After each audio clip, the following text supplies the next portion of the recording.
I think another problem with the street racing is a lot of these guys, they think that like they're not going to crash. They think they're amazing racers. Like they think they're amazing drivers.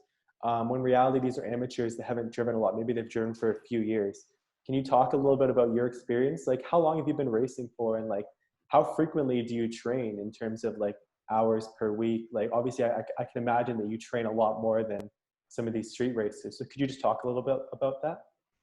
Yeah, I mean, like any sport, your life is dedicated to your craft, right? And so our entire existence revolves around preparing ourselves for driving the race car, whether that's physical training, whether that's driver simulation, actually testing the car, engineering briefings. One of the things that's a little bit unknown about being a professional racing driver is the understanding that you have to have of your vehicle. We basically all have a minor degree in mechanical and aerodynamic engineering because we have to understand what that car is Mhm. doing, how certain changes affect it, to make sure that we can get the most out of it.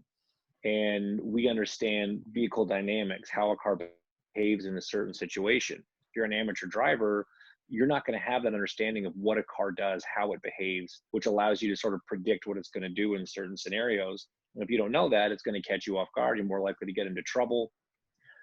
If you're just driving, you're only a couple years into having your license, you might not have been in any situations where you had to control a skid. You might not have been to a skid school, which is something I personally think should be part of the licensing course. I think every driver should have to go to a skid school and learn what that feels like, how to control it, how to react.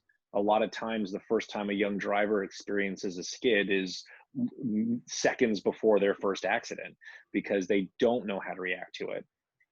So yeah, I mean, if this is just something you're jumping in your car on a Saturday night with your thing to do, but you have done no preparation. You do not know what Mhm. your car's capable of. You haven't properly spec'd out the stretch of road you're driving on. When we go to a racetrack, I will walk every foot of that track before I ever step into a race Oh, car and drive wow. around it because I need to know every bit of road. I need to know where there are bumps, where there are creases, where there might be something that could throw me off. Because when you're racing, by definition, you're at the absolute limit, and all these small little things can make a huge difference. So street racing in that sense is the same. It's no different. And if you don't know what's coming up in front of you, you're putting yourself at just so much greater risk.